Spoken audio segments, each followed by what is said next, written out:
자, 우리 개혁주의 생명신학 여러분 특별하게 생각하실 필요 없어요.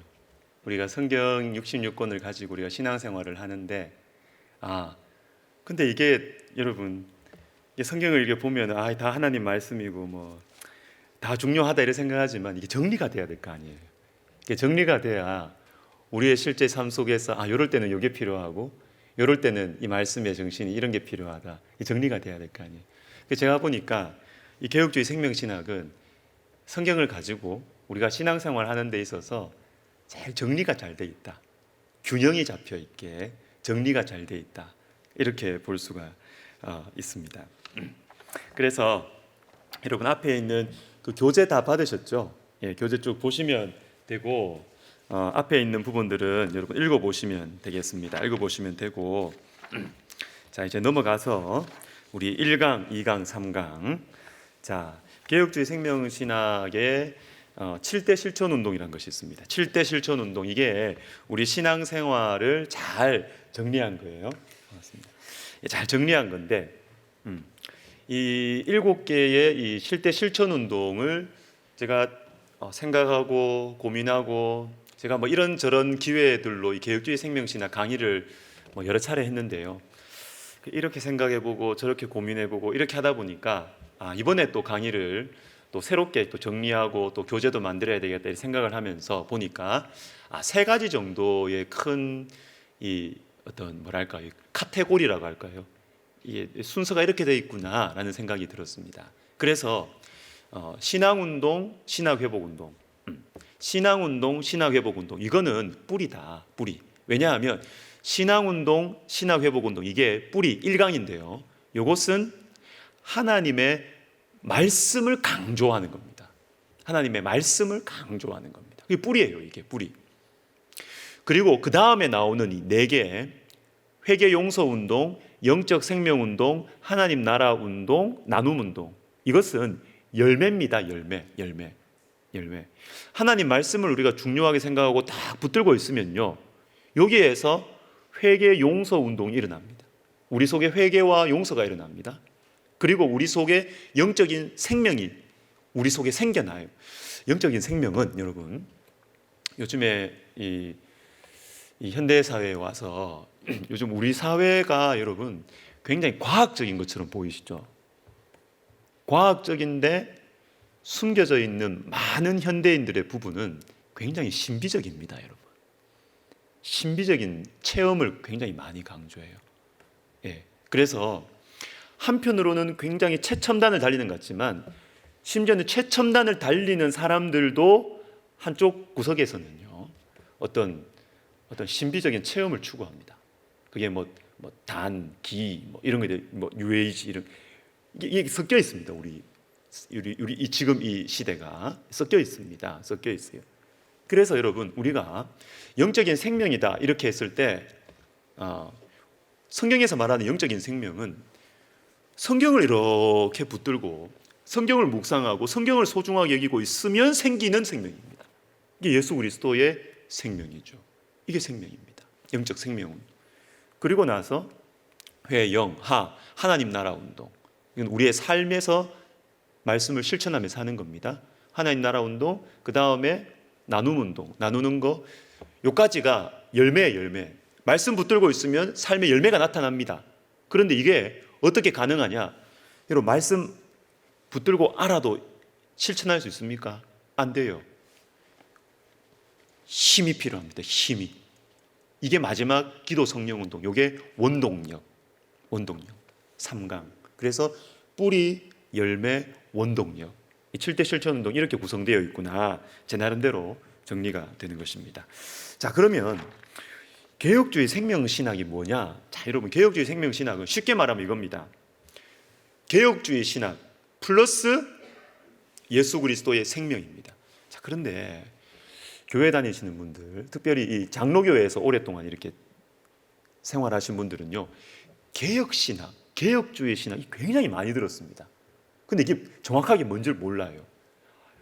저도 어릴 때 개혁, 멋있잖아요. 멋있어서 개혁주의 신학 그러면 무조건 뭘 뒤집나 보다.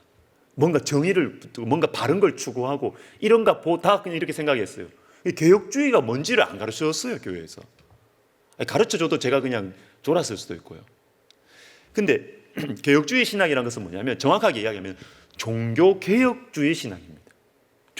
그냥 무조건 다 개혁하는 것이 개혁신학이 아니고요. 그런 보편적이고 이런 게 아니고 개혁주의 신학이라는 것은 종교개혁주의 신학입니다. 종교개혁. 16세기 우리가 이야기하는 마틴 루터, 요한 칼빈, 찌빙글리 이런 사람들.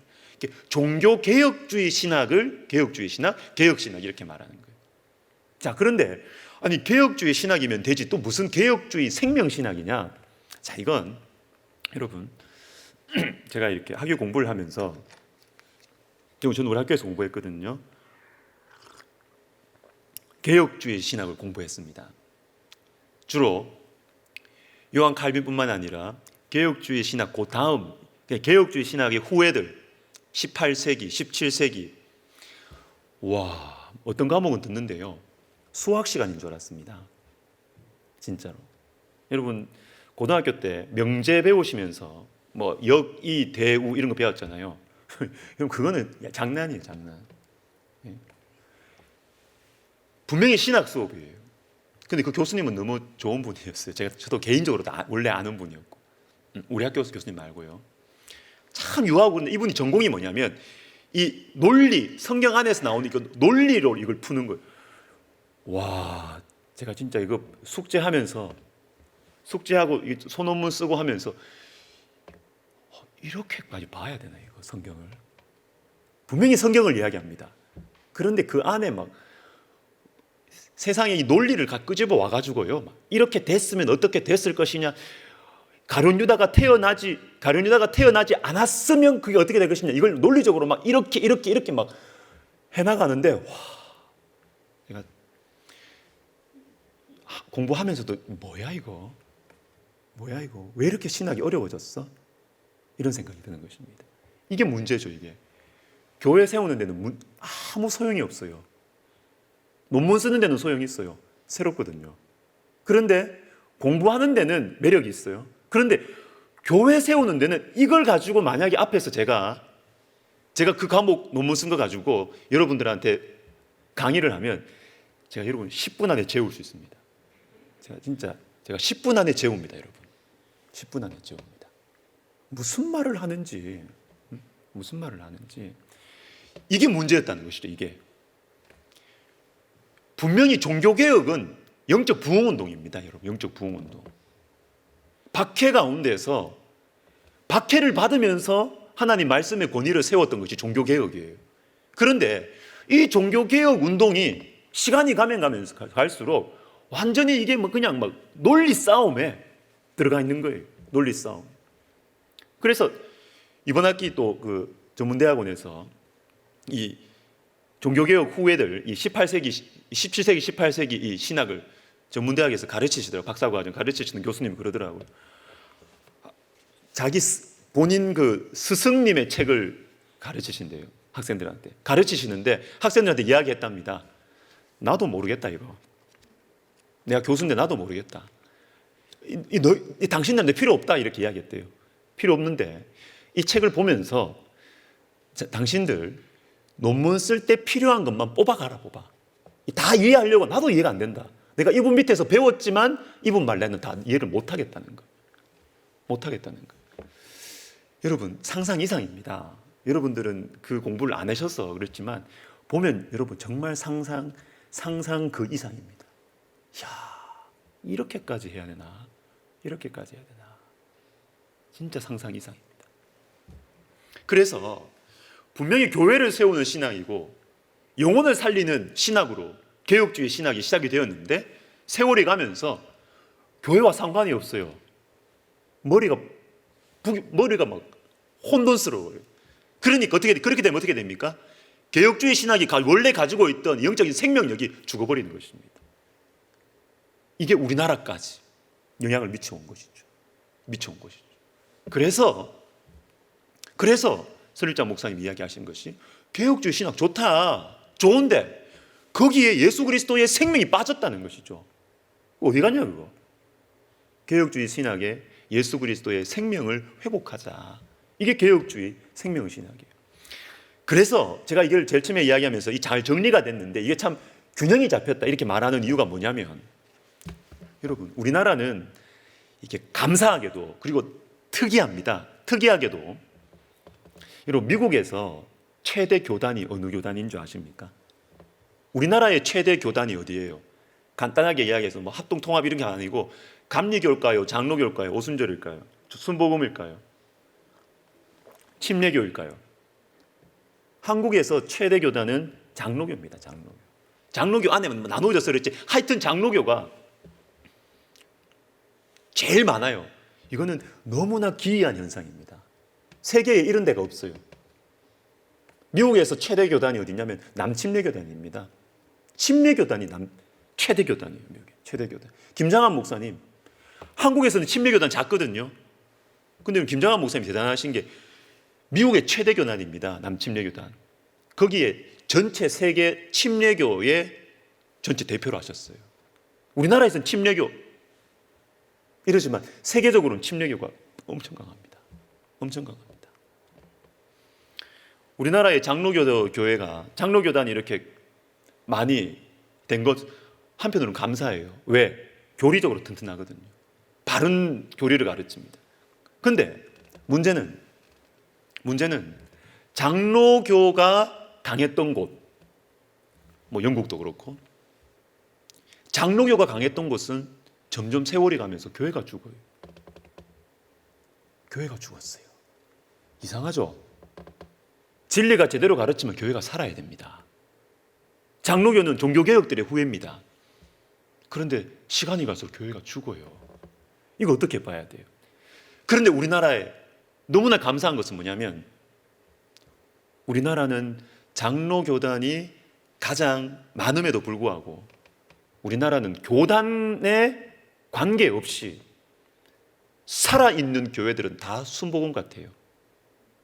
가보세요. 고신도요. 저는 그 교회 잘은 모릅니다. 저 일산에 있는 베델교회 엄청 크죠. 고신입니다. 고신. 고신인데 거기도 가면은 분위기가 순복음 같다 그러던데요. 웃기죠. 장로교단하고 오순절하고는 이게 반대예요. 반대. 이 반대예요. 그런데 우리나라 너무 감사한 게 장로교단도 살아있는 교회는 가면은 오순절 같고요. 감리교도 정말 막 꿈틀꿈틀대는 감리교회 가면은 또 순복음이. 이게 얼마나 감사한지 모르겠어요. 그래서 이 개혁주의 생명신학이 제가 균형이 잡혀 있다는 것이 뭐냐면 개혁주의 신학의 이 바른 신학을 가지고 있습니다. 이걸 틀로 가지고 있어요. 그런데 개혁주의 신학이 빠져 있는 이 함정, 이게 바로 예수 그리스도의 생명, 성령, 이걸 개혁주의 신학에 회복시켜야 됩니다. 핵심을 부여한 거죠. 핵심을. 장로교회의 약점, 취약한, 이걸 핵심을 잡은 거죠. 자, 여러분, 자, 오늘 총정리 시간이니까 쑥쑥 넘어가겠습니다. 저는 우리 교회의 신학이 개혁주의 신학, 생명신학인데, 그러면 이 개혁주의 생명신학의 목적, 이걸 우리가 다가오도록 이야기를 해야 되죠. 다가오도록. 우리 교회의 핵심 가치가 무엇이냐? 우리 교회의 핵심 가치가 무엇이냐? 개혁주의 생명신학. 이게 목적이 무엇이냐? 이게 예수 생명, 예수 생활입니다. 예수 생명, 예수 생활. 이걸 좀 더 풀어볼게요.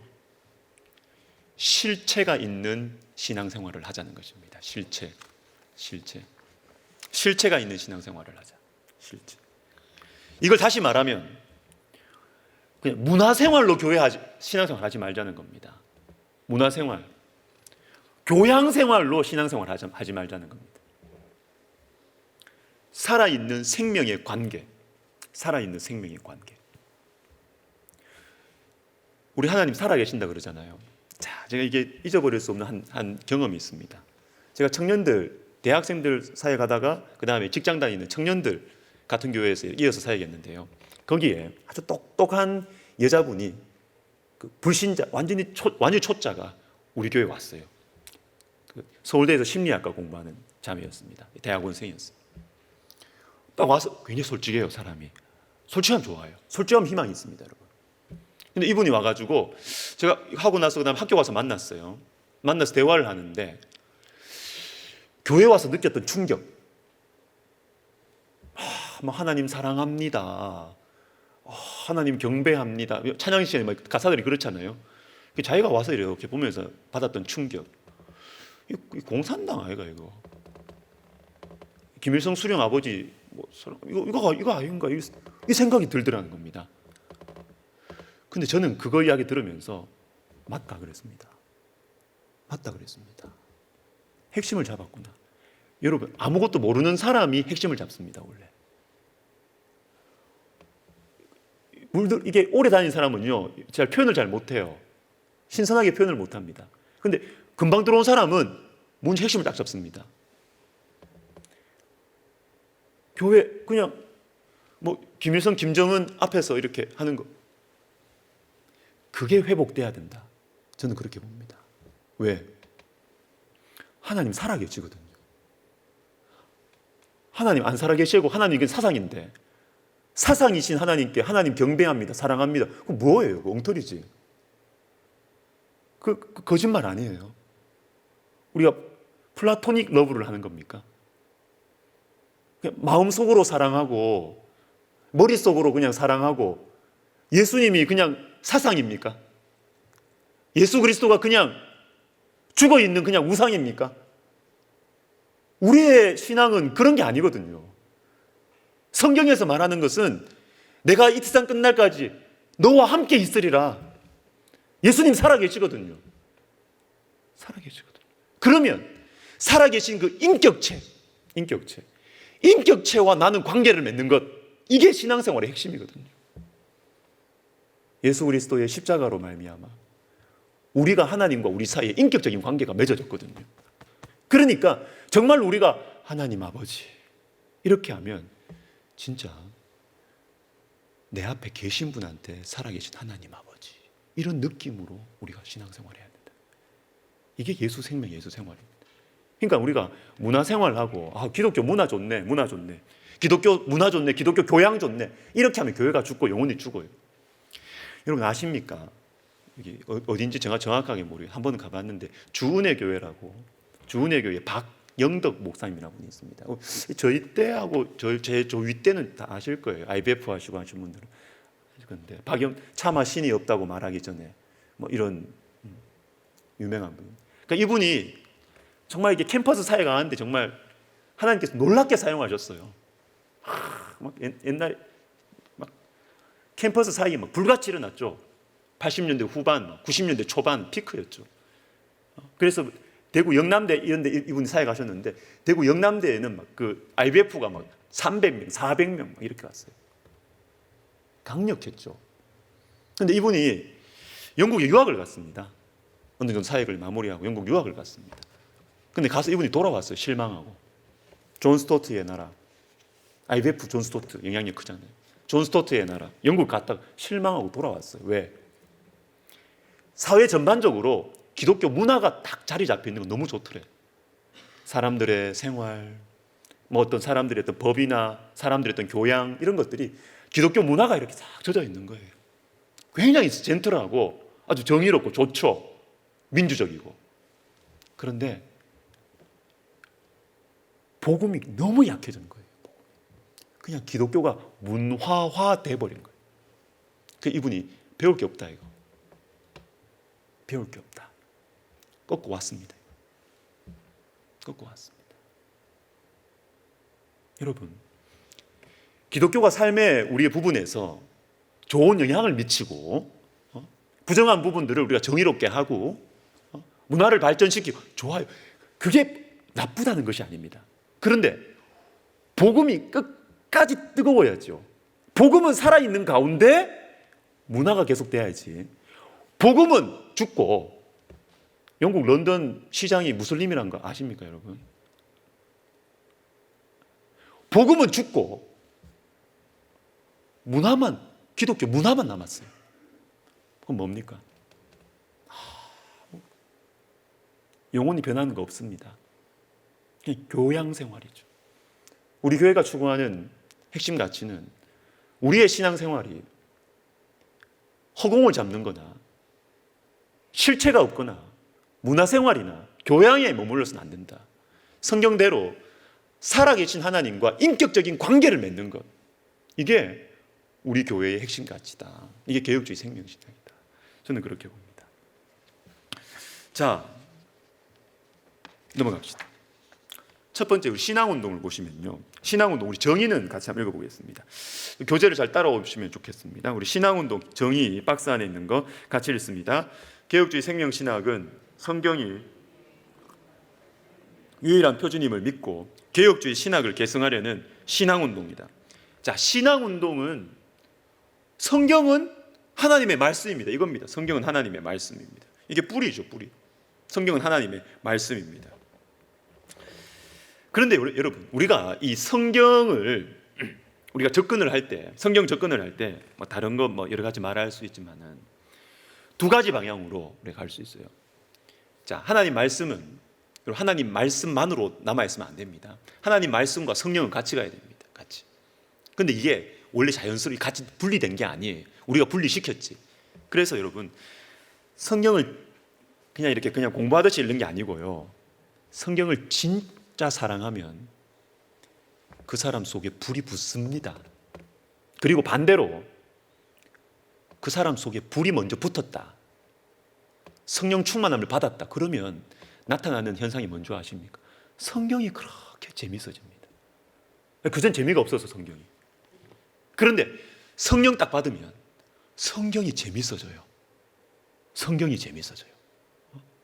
성경 붙들고 있으면 성령 충만함을 받습니다. 이게 분리되는 게 아니에요. 이 같이 간다고요. 자, 근데 이제 이해를 돕기 위해서 이 성경을 우리가 가지고 우리가 성경을 살아갈 때 두 가지 방향으로 갈 수 있습니다. 사도행전 1장 8절에 보면 너희가 내 증인이 되라. 말씀을 증언하라는 것이죠. 증인이 되라. 근데 이 증인이 되려면 뭐 해야 된다? 성령이 너희에게 임하시면.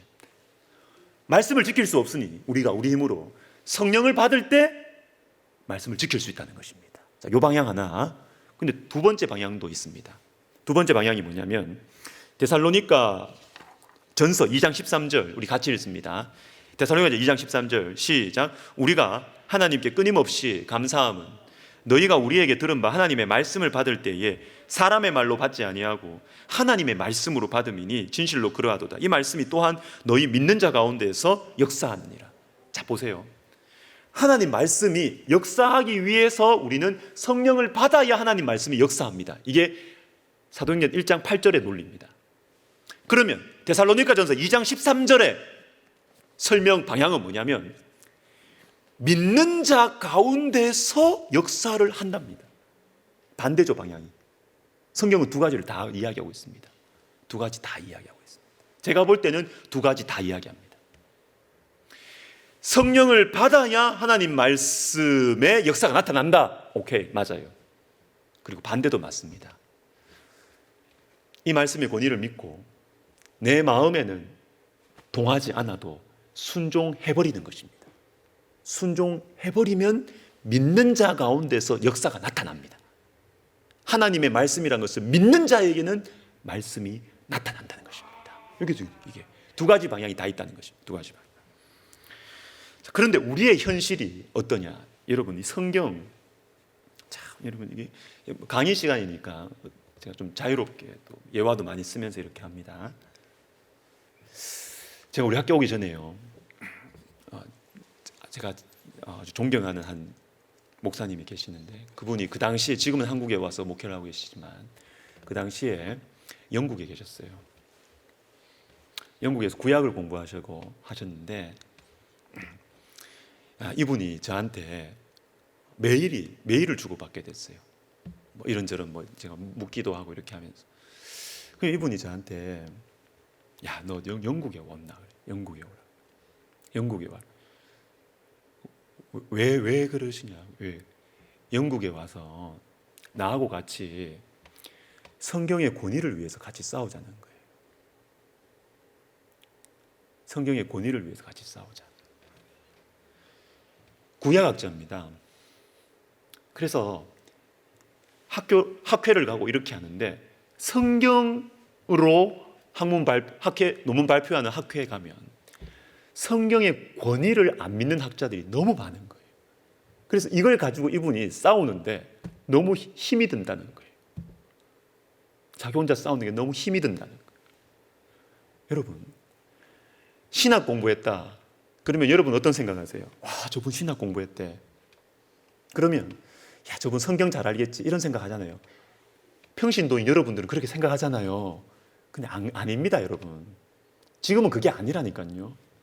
신학 공부했다. 그런데 신학 공부했다?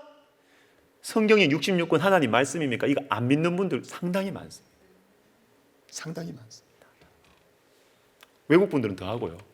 외국 분들도 하고요. 우리나라, 자, 그뿐만 아닙니다. 여러분, 예수 그리스도께서 유일하신 구세주가 맞습니까, 여러분? 아멘이십니까? 자, 여기는 지금 뭐 100%가 아멘인 것 같아요. 근데 이걸 설문조사를 했어요. 비밀 보장하는 설문조사. 예수 그리스도가 유일한 구원자이십니까? 교회 안에 50%가 안 나옵니다. 제가 알기로 통계 수치가 50%가 안 나옵니다. 지금 이런 시대입니다, 여러분. 이런 시대입니다.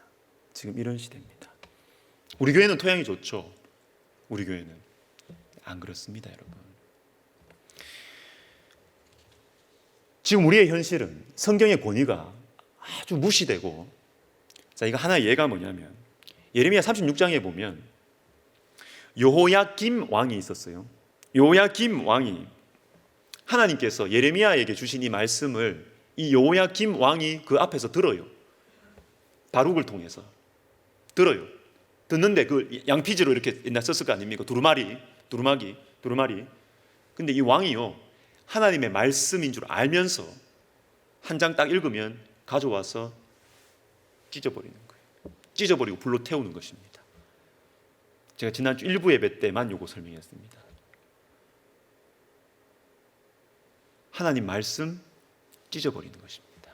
이게 저는 오늘날 우리 시대하고 비슷하다고 생각합니다. 예를 하나 또 들어볼게요.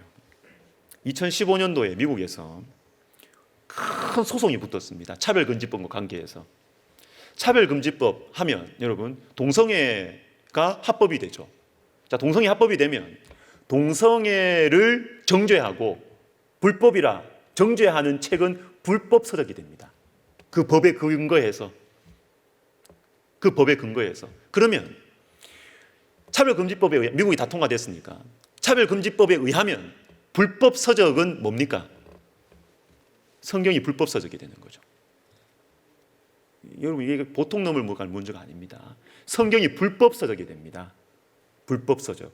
그래서 2015년에 성경을 간행하는 출판사와 그 차별금지법 지지하는 그 단체하고 소송이 붙었어요. 7천만 달러짜리 소송. 700억 소송이 붙었습니다. 누가 이겼을까요? 다행히 성경 출판하는 그 출판사가 이겼어요. 근데 문제는 뭐냐면 거기서 끝나는 것이 아닙니다. 이게 막 언론에 회자가 됐죠. 막 신문에 나오고 막 이래 된 거예요. 그러면서 미국 사람들의 마음 속에 뭐가 자리 새겨졌느냐 하면, 하나님을 재판장에 세워도 되는구나, 이 생각이 생긴 것입니다. 지금까지는 성경이 절대권이었는데, 하나님은 절대권위자였는데, 하나님을 재판대 위에 세워도 되는구나. 충격적인 사건이죠. 충격적인 사건이죠. J.I. 패커, 영국의 경건한 신학자입니다. 돌아가셨죠, 몇 년 전에. J.I. 패커가 이런 말을 해줘. 내가 만약에 사단이라면 첫 번째 내가 쓰는 작전, 사람들이 성경을 탐독하지 못하게 할 것이다. 성경을 탐독하지 못하게 할 것이다. 이게 내가 사단이라면 그 작전 쓰겠다는 겁니다. 근데 여러분, 우리 어떻습니까? 사단의 작전에 넘어갔는지 아니면 우리가 스스로 사단의 작전으로 가는 건지 성경을 탐독하지 않으시죠? 성경 못 읽게 하면 교회 무너지는 거 금방입니다. 성경 못 읽게 하면. 이렇게 귀한 성경이 우리에게 주어져 있는데 성경 읽는 게 그래 부담이래. 부담이고요. 성경 읽는 게 그렇게 우리에게 짐인 거예요. 여러분 그렇게 돼서는 안 되겠습니다. 안 되겠습니다. 그래도 나중에 6월 달쯤 되면 말씀학교 하면서 할 건데 말씀학교 여러분 하세요. 하시면서 말씀이 얼마나 중요한지 좀 좋겠습니다. 우리 교회는 말씀을 사랑하는 교회입니다. 제가 설교 시간에 말씀드린 적이 있습니다. 말씀 좋은 교회가 도대체 뭐냐? 근본적인 질문입니다. 야, 어느 교회 말씀 좋다더라. 친척들끼리 만나서 그런 이야기 하시죠. 친구들끼리. 야, 우리 교회 말씀 좋다. 그게 뭐죠? 솔직하게 이야기해 볼까요? 주일 대예배 담임 목사님 설교 좋다는 말 아니에요? 말씀 좋다 그러면 어떤 교회? 근데 그게 진짜 말씀 좋은 교회입니까? 아니잖아요. 진짜 말씀 좋은 교회는 담임 목사님이 설교 잘하는 교회가 아니에요. 성도들 한 사람 한 사람이 하나님 말씀 사랑하는 교회죠. 좋은 설교 듣고 끝나는 게 아니죠. 그게 아니고 성도들 한 사람 한 사람이 말씀 읽고 말씀 묵상하고 말씀에 따라 살려고 애쓰고 그게 진짜 말씀 좋은 교회지. 주일 대예배 설교 잘하는 교회가 무슨 말씀 좋은 교회입니까? 저는 그 마음이 있습니다. 그래서 주일 설교도 중요하고 애써서 해야 되고 노력하고 있지만 저는 여러분들이 말씀을 읽어야 된다고 생각을 하고 여러분들의 성경이 돼야 된다. 나의 사랑하는 책이 돼야 된다. 그렇게 생각하는 것입니다. 그런데 여러분 우리가 그래서 우리 교회는 큐티도 강조하고 통독도 강조하고 또 이제 고난주간 이제 2주 남았잖아요. 이제 이번 주에 또 뭐 하나 또 나갈 거예요. 고난주간 어떻게 생각해요? 제가 한 몇 달 전부터 그 생각이 들었어요. 이번 고난주간 특별 새벽기도의 주제는 회개입니다. 회개. 시편 51편으로 제가 쭉 설명을 할 건데요. 이거 그냥 특세만 하면 뭐하나 이 생각이 드는 거예요. 특세도 중요하지만 예수 그리스도의 고난에 대한 구약과 신약의 성경을 2주 동안 과하지 않게 부담스럽지 않게 하루에 한 3장씩 이렇게 해서 표를 만들어줘가지고 성경 읽게 해야 되겠다. 이거 표 나갈 겁니다. 여러분 표 나갈 거예요. 성경 읽어야죠. 좋은 설교 듣고 우리 교회 좋다. 그럼 뭐예요? 내가 성경 읽어야지. 내가 성경 읽고 내가 성경 순종해야죠. 이렇게 해야죠. 그래서 제가 금요기도회 때나 이런 우리 교회 어떤 이 방향을 이야기할 때 제가 의도적으로 말하는 거예요. 의도적으로. 어떤 모임이든 어떤 사역이든 일만 하지 마라. 일만 하다가는 상처받고 싸우고 뭐 그게 그래 드러나는 거예요. 하다가 또 막 상처받고 막 지치고. 그런데 어떤 모임이든 어떤 활동이든 그 안에서 말씀을 묵상하고 같이 위에서 기도해주고 기도로 준비하고 그렇게 하면 섬기는 사람들이 행복해요. 내가 의미를 찾아요. 그 안에서. 일만 계속하면요 여러분 싸움 납니다. 여러분 문제를 근본적으로 생각해서 왜 내가 섬기는 곳은 왜 이렇게 좀 삐걱삐걱하지? 쉽지 않아요. 말하는 저도. 그렇지만 방향을 잘 잡아야 됩니다. 이 책임 있는 분들이 많이 있으시네요.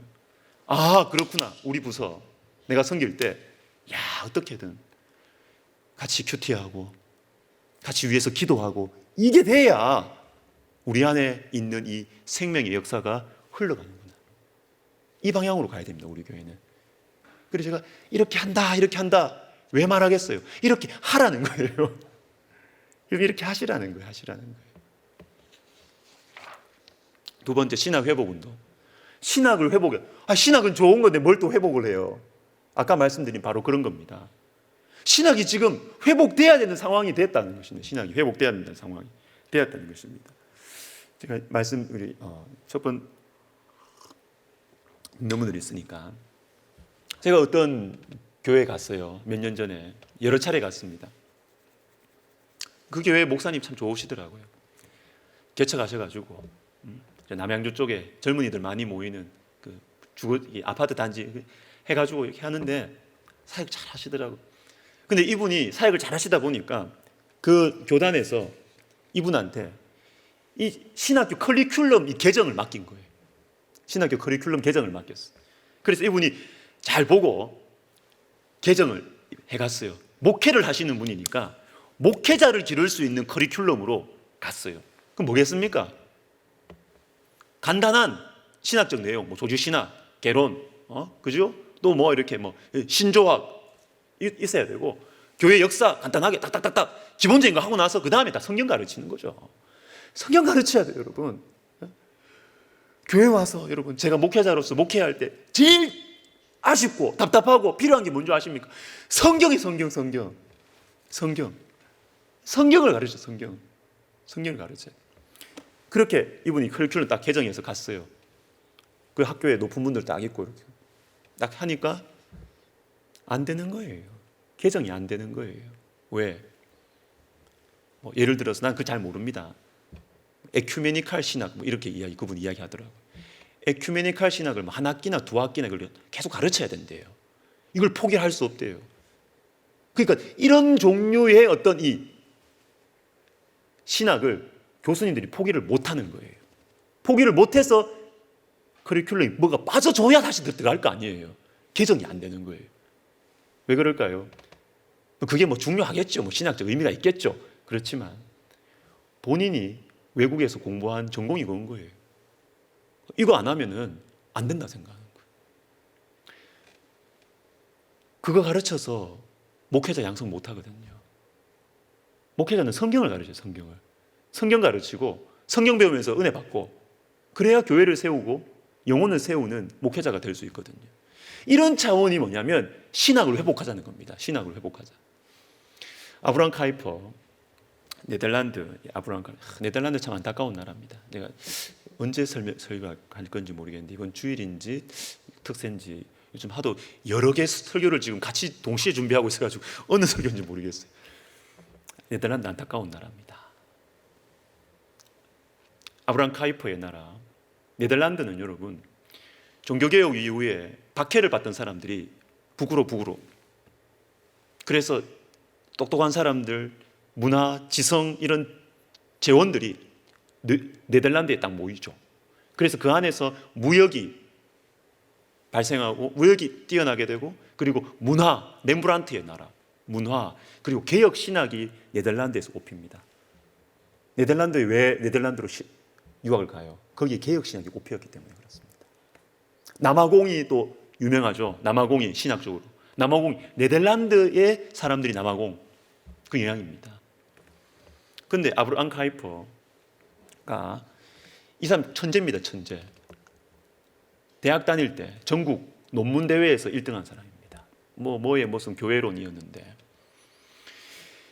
천재. 근데 이 사람이 신학 공부할 때 유럽은 자유주의 신학 뭐냐면 성경의 권위를 완벽하게 인정 안 해요.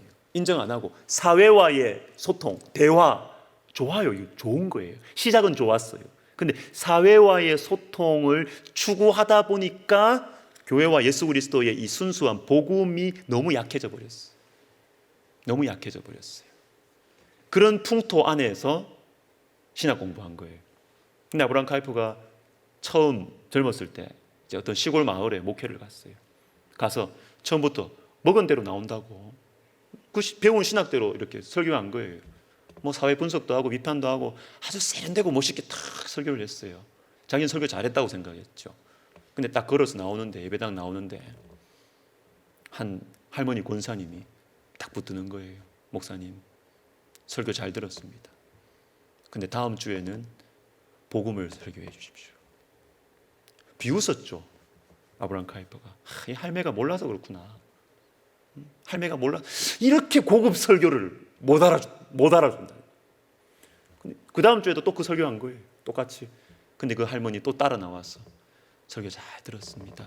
근데 다음 주에는 십자가의 복음을 설교해 주십시오. 이게 계속되는 겁니다. 계속. 너무 훌륭한 할머니. 여러분 그런 성도들이 교회를 지키는 거예요. 지키는 거예요. 그래서 아브라함 카이퍼가 성경을 다시 봅니다. 내가 지금 뭔가 잘못했구나. 성경을 다시 보면서 이 사람이 신학이 바뀌기 시작하는 것이죠. 바뀌기 시작하는 것이죠. 여러분, 신학 공부해야죠. 신학 공부해야죠. 교회를 세우기 위한 것입니다. 그런데 죄송하지만 지금 우리나라도 지금 일반 우리 신학 베이스에 있는 뭐 우리 신대원이나 이런 쪽은 다르지만 뭐 어떤 뭐 Y대 아니 조직 신학이라는 그 전공 과목의 교수님이 없습니다. 교회사 민경배 교수님 나와버렸네 이게. 민경배 교수님이 오히려 교회사 교수님 안 뽑았답니다. 그 대신 이런 과목 있잖아요. 뭐 종교 사회학, 비교 종교학, 정통 이 신학이 아니고 이게 조금 이렇게 사이드 이쪽의 교수님들을 뽑는 거예요. 이게 무슨 말씀인지 아시겠죠? 성경의 권위를 그렇게 중요하게 성경 공부해봐 뭐 하냐는 거죠. 성경은 사회를 위한 것이고 사회를 비판하는 하나의 비평한 분석한 하나의 렌즈로밖에 없는 거예요. 이게 이것 자체가 하나님의 구원의 책이고 교회를 세우고 영혼을 살리는 책이 아니고 사회를 비판하는 하나의 렌즈. 내 친구가 사회학으로 사회를 보는 것, 내 친구가 정치학으로 사회를 본다면 나는 신학으로 사회를 본다는 거예요. 엉터리.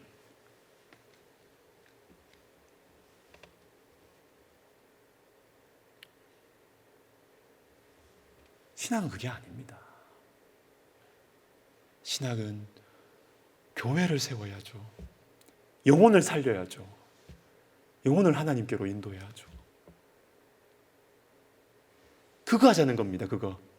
신학 회복 운동. 교회를 살리고 영혼을 살리는 신학을 하자는 것입니다.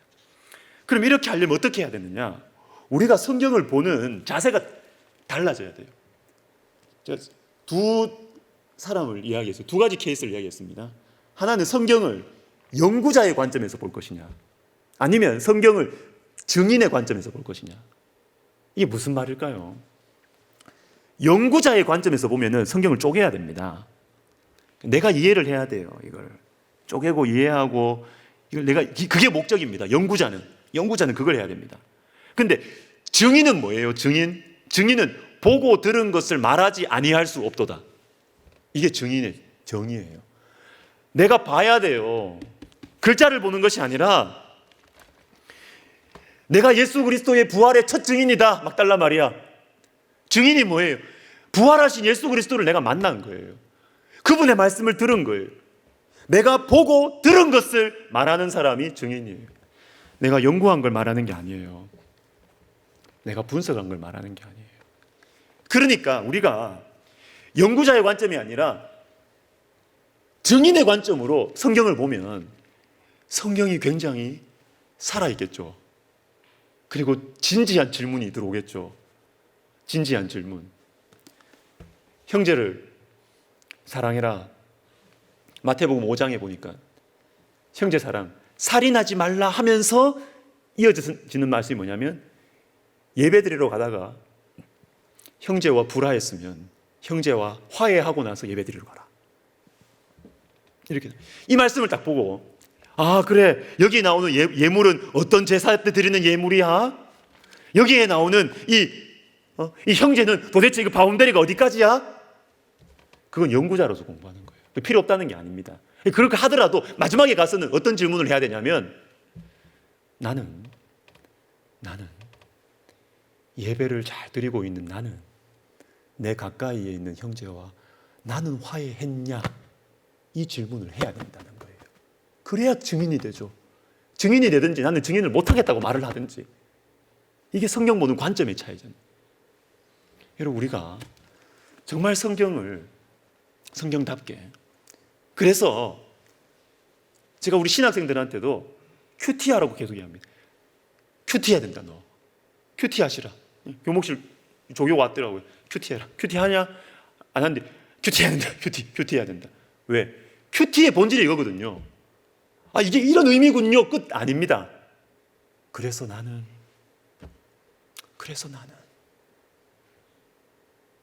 형제를 사랑하지 않고 있구나. 말씀의 의미를 모르는 게 아니에요. 그래서 나는 증인의 관점에서 성경을 보는 거예요. 그러니까 이게 살아나는 말씀이 살아나는 것이죠. 이게 신앙 회복 운동입니다. 신앙 회복. 자, 여러분, 제가 오늘 점심 때 그 이야기 들었어요. 우리 김영옥 선교사님. 이분이 웩 소속이에요. 웩이 뭐냐면 WEC 웩이 제가 가끔씩 이야기하는 한 번뿐인 인생 속히 지나가리는 오직 그리스도를 위한 일만 영원하리라. 그게 여러분 오정현 목사님이 한 말이 아니에요.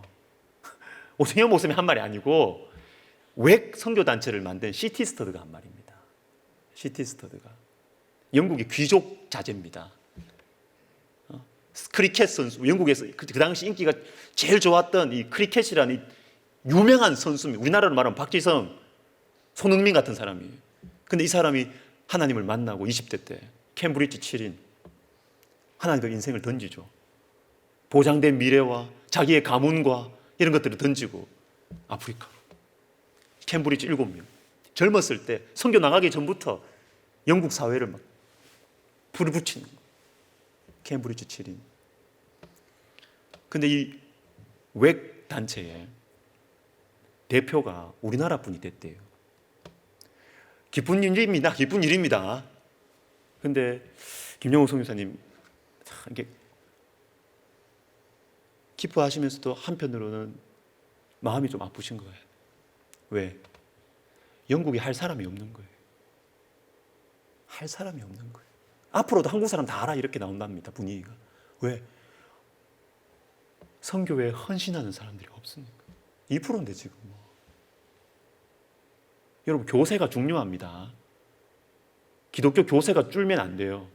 교회 성장해야 됩니다. 마음대로 되는 건 아니지만 교세가 중요합니다. 왜? 교세가 받쳐줘야 해외 선교를 합니다. 해외 선교를 합니다. 자꾸 큰 거는 무조건 잘못됐고 작은 거 다 순수하고 누가 그래요? 아니에요, 여러분. 교세 중요합니다. 영국 교회 2% 무슨 선교를 하겠어요? 무슨 선교를 하겠어요? 그래서 이 웩 단체의 본부도 이제 영국이 아니래요. 싱가포르래요. 싱가포르. 여러 가지 뭐 전략적인 위기가 있겠지만 영국에서 이걸 인력적으로, 인적으로, 영적으로 뒷받침을 못하는 거죠. 여러분, 우리나라는 그렇게 되면 안 되잖아요. 우리나라는 그렇게 되면 안 되잖아요.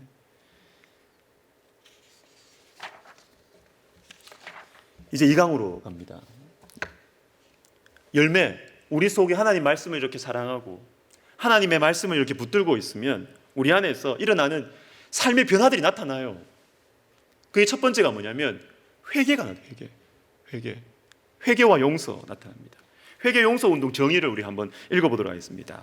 시작. 개혁주의 생명신학은 하나님 앞에서 자신을 돌아보고 하나 되는 것을 추구하는 회개 용서 운동입니다. 꺽쇠를 보시면 세 가지 파트예요. 첫 번째 회개 용서 운동. 첫 번째 자신을 돌아보는 거예요. 자신을 돌아보는 거예요. 두 번째, 그리고 나를 돌아보면 서로를 용납해요. 왜? 내가 잘났다. 나는 흠이 없다. 나는 깨끗하다. 정의롭다. 좋아요. 근데 문제는 다른 사람을 정죄해야 합니다. 너무 깨끗하면요. 너무 깨끗하면 다른 사람 정죄해요. 근데 내 자신을 돌아보면 아, 그래. 저 사람 그럴 수도 있지. 이게 생깁니다. 용납하는 마음이 생깁니다. 용납하는 마음 생깁니다.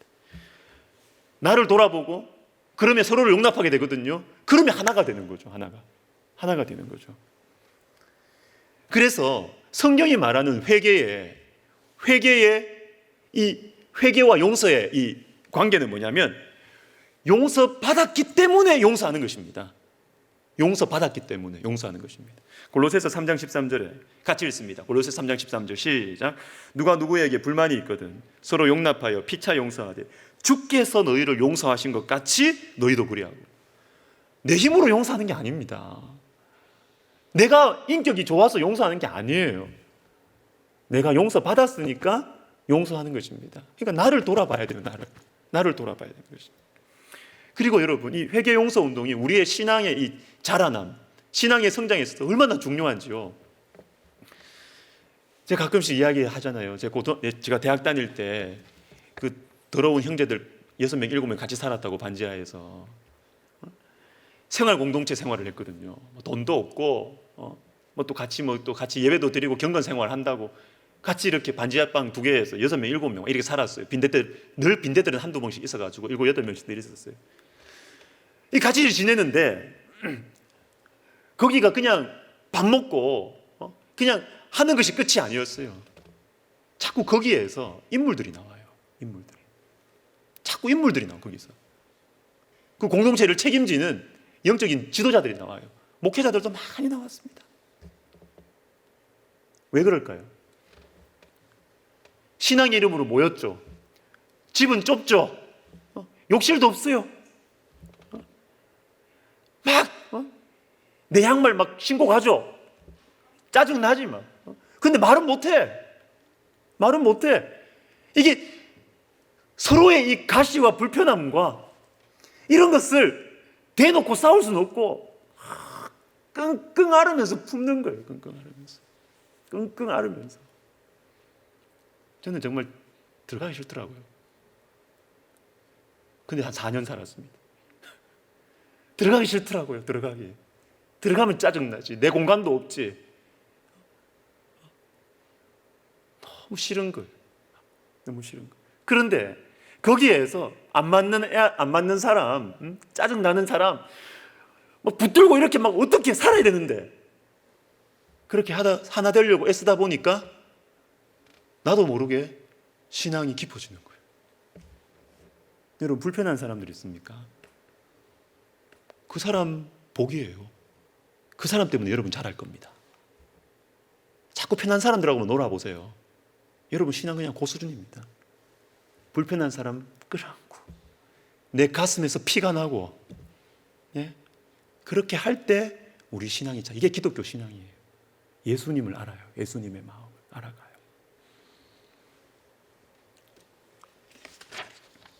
근데 우리의 현실은 회개가 너무 약화되어 있고요. 용서를 왜 못하느냐? 회개를 안 했기 때문에 용서가 안 되는 거예요. 그냥 마음 넓게 가지고 좀 용서해. 이게 안 된다니까요.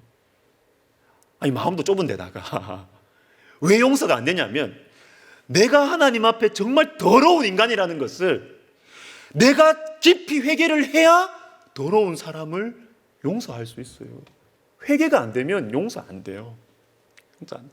그러면 왜 우리 가운데 용서가 약화되고 왜 우리 가운데 회개가 약화돼서 용서가 약화되느냐 하면 교회 안에 십자가 복음이 약해져서 그래요. 십자가 복음이. 기준이 너무 낮아진 거예요. 십자가 앞에 자꾸 서야 예수님이 나를 위해서 저렇게 돌아가셨구나. 예수님 지금 저기서 뭐 하고 계셔? 나 때문에 저렇게 하고 계시는구나. 나 때문에 저렇게 돌아가셨구나. 십자가의 복음이 자꾸 선포돼야 돼요. 그래야 회개가 살아납니다. 회개가. 그래야 교회다워져요. 복음이 복음다워져요. 말씀이 말씀다워져요. 성도가 성도다워져요. 십자가 복음 없이 그냥 고상하고 관용적이고 그런 기독교 여러분 얼마 안 갑니다. 그거 얼마 안 갑니다. 십자가 복음이 새빨가야 돼요. 빨간색 십자가 복음이 계속해서 교회 안에 선포되고 그 앞에서 자기를 돌아보고 내가 막 억울해 하다가도 십자가 앞에 딱 서면 나보다 더 억울한 분이 계셨지 이 생각이 들어야 되거든요. 그래야 회개가 되는 거거든요. 십자가 복음이 약화되기 때문에. 더크 윌렘스라는 사람이 있습니다. 사실 이분은 정통 기독교의 그분 아니에요. 메노나이트라고 제세례파 쪽에 메노나이트라는 그런 종파가 있어요. 근데 제가 볼 때는 복음의 핵심이 다른 건 아니고 조금 좀 과한 부분이 있어요. 너무 순수함을 추구해서 이 메노나이트에 유명하게 전해지는 인물입니다. 더크 윌렘스 이 사람은 16세기에 자기의 이 신앙 때문에 감옥에 갇히게 됐어요. 근데 이게 감옥 탑에 이렇게 갇히게 됐는데 이게 탈출을 하게 돼요. 헝겊 엮고 뭐 밧줄 엮고 이래가지고 이렇게 창문 내달아 가지고 이 붙들고 이렇게 탈출하게 됐어요. 근데 막 도망칩니다. 도망치는데 뒤에 막 경비병이 잡으러 막 오는 거예요. 겨울이었어요. 얼음이 살짝 얼어 있는 그 물이었습니다. 성 넘어가는 그 무슨 뭐 관자라 그러나요? 뭐 그거 넘어가는데 자기 탁 넘었거든요. 근데 경비병이 그 물에 얼음이 깨지면서 빠진 거예요. 그때 이 덕후 윌리엄스가 뒤를 돌아보고 어떻게 했을까요? 그 경비병을 살려줍니다. 그리고 자기는 다시 잡혀가서 심한 고문을 받고 화형에 처해 죽어요. 이게 이 메노나이트파의 너무너무 귀하게 메노나이트파가 자랑하는 이야기. 제가 보니까 이 메노나이트파가 이게 비슷한 데가 어디냐면 여러분, 이게 저는 안 가봤는데 미국 한 번도 안 가봤어요. 미국에 가면 아미시 있고 우리 어릴 때 초원에 그 뭐 언제 그랬잖아요 드라마. 그 아미시 거기가 그쪽이에요. 메노나이트 요 이쪽입니다.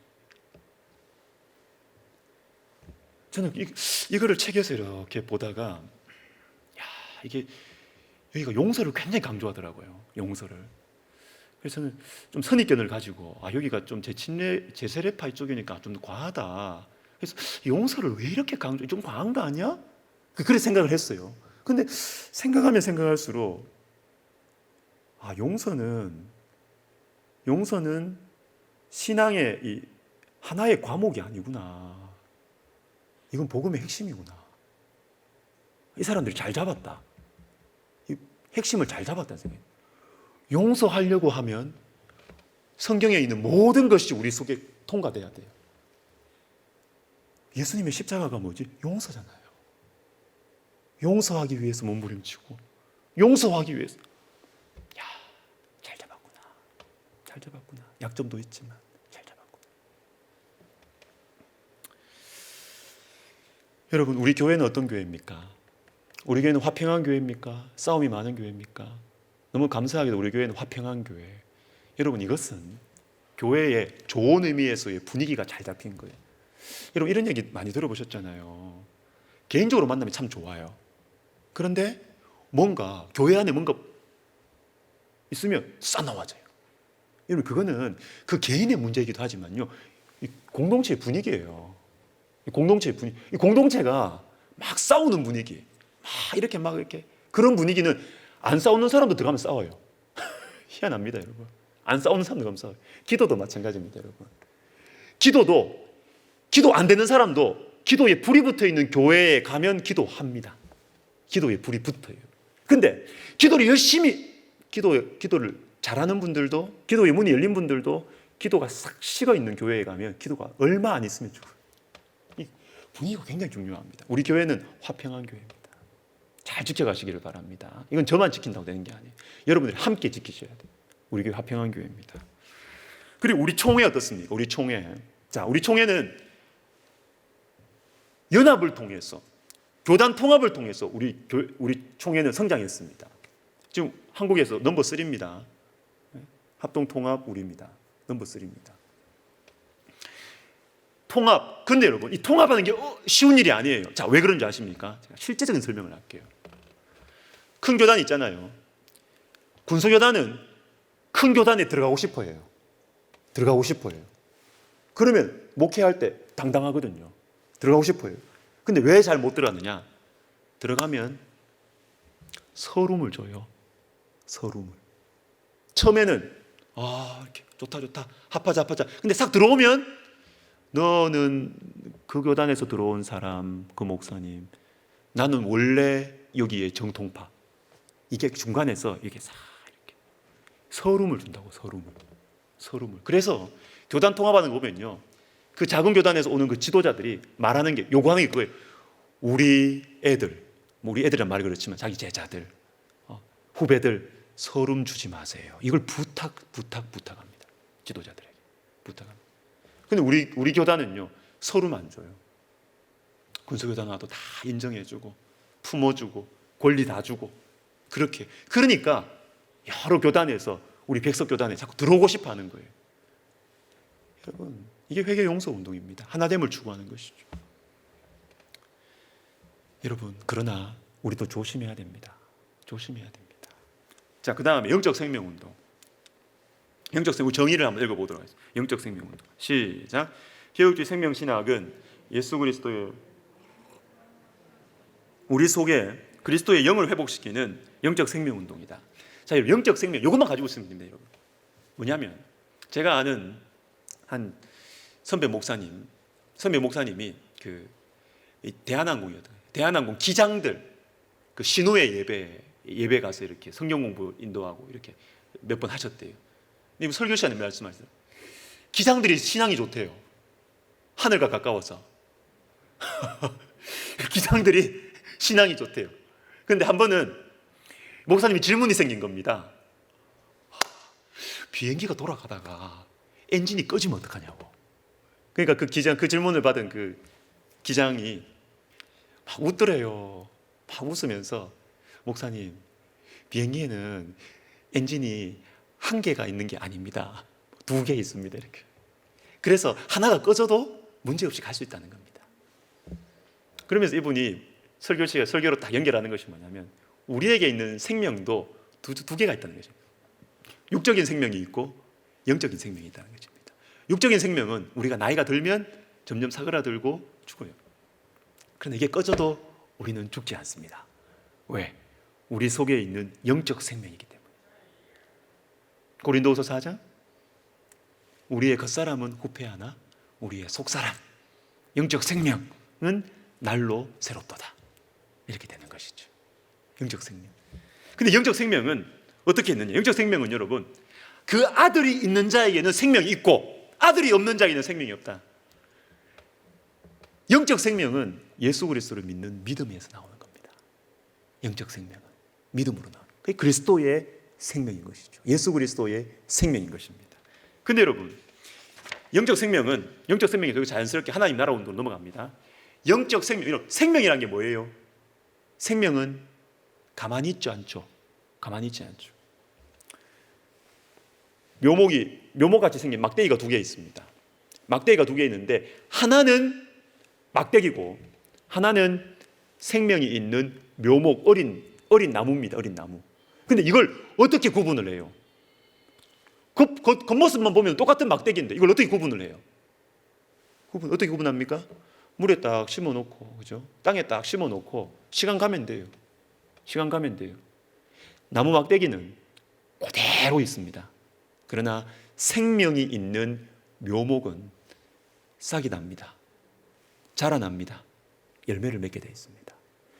우리 속에 예수 그리스도를 믿어서 우리 속에 생긴 영적인 생명은 가만히 있지 않습니다. 새 생명 가운데 행하게 하려 하심이라 로마서 6장 움직입니다. 움직여. 그래서 이 생명은 밖으로 뻗어나가는 거예요.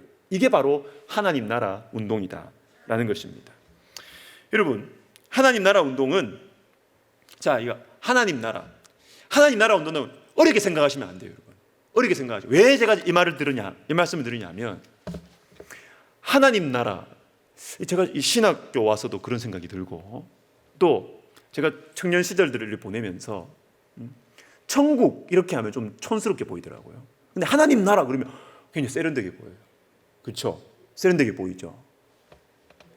자, 이게 하나님 나라 하면 우리들 마음속에 너무 어려워졌어요. 이게 너무 신학자들이 너무 어렵게 만들어놨어요.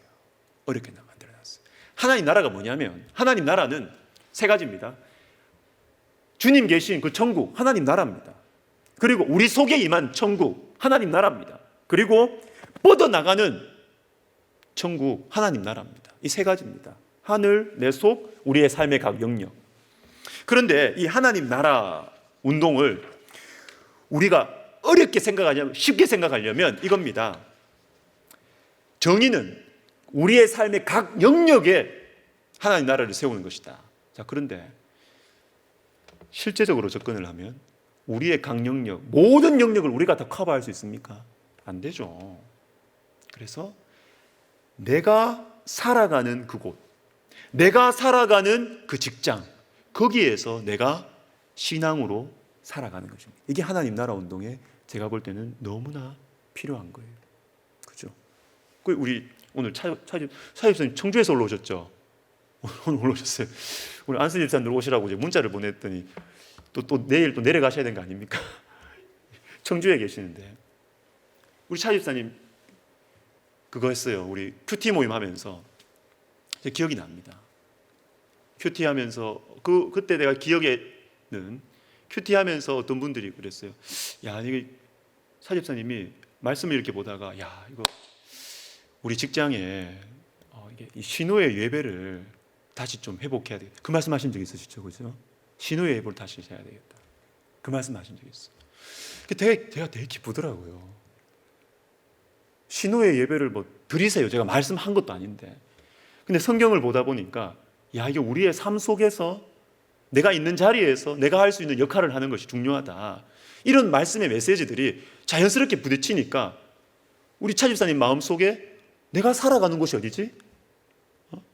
내가 그 직장에서 내가 가지고 있는 직책으로 할 수 있는 것이 무엇이지? 내가 신우의 예배를 다시 회복시켜야 되겠다. 이렇게 되는 것이죠.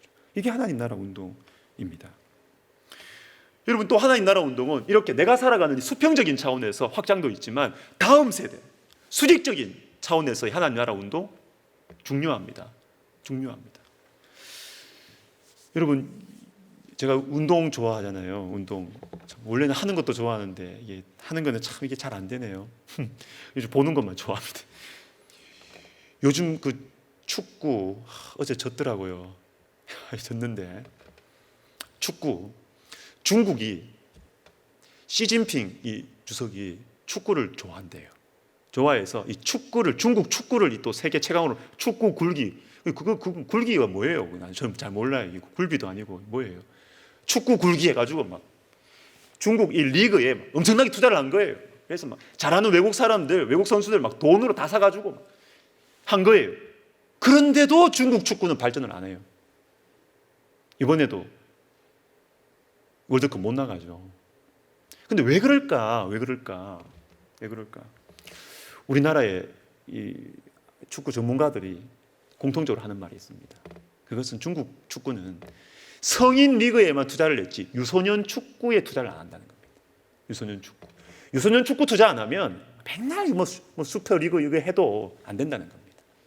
근데 감사하게도 우리나라는요, 박지성, 차범근, 뭐 허정무 이런 축구인들이요 예전부터 유소년 축구를 투자했습니다. 유소년 축구에 투자했습니다. 차범근 축구상 박지성이 받았고요, 기성용도 받았고, 이동국도 받았고요. 그 애 때 유소년 축구, 우리 다음 세대, 이게 하나님 나라 운동을 수직적으로 이어주는 것입니다. 자, 이 하나님 나라 운동을 우리가 이렇게 하기 위해서 여러분 성경에 보시면, 성경에 잘 보니까 하나님 나라 운동이 이렇게 이어지는 데 있어서 영적인 멘토가 있어요. 멘토. 모세의 품 안에서 여호수아가 자라고요, 엘리야, 엘리사가 자라고요, 바울, 디모데가 자라는 것입니다. 그래서 여러분들에게 좀 도전하고 싶습니다. 우리 교회 성도님들은 지금 이미 잘하고 계시는 분들이 참 많아요. 영적인 후배를 기르십시오. 후배.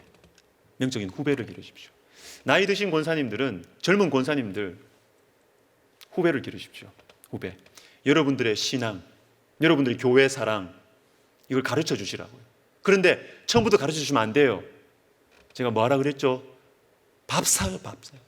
밥을 사야 돼요. 밥을 자꾸 먹이세요. 자꾸 먹이세요. 이 코로나라서 좀 조심을 해야 되는데, 하여튼 이런 상황이 좀 괜찮아지고 하면 하여튼 밥을 많이 사세요. 맞아요. 나이 많으신 우리 어르신들은 그 밑에 있는 권사님들, 집사님들 밥 많이 사시고요. 우리 또 나이 많으신 우리 또 남자분들도 마찬가지. 자꾸 젊은 분들한테 밥을 많이 사세요. 네가 이거밖에 못하나? 내 때는 얼마나 뜨거웠고 내가 산기도를 했고. 아유, 그러지 마시고요. 그러면 여러분 꽃 뭐 이런 이야기를 듣습니다. 그런 얘기 하지 마시라고요.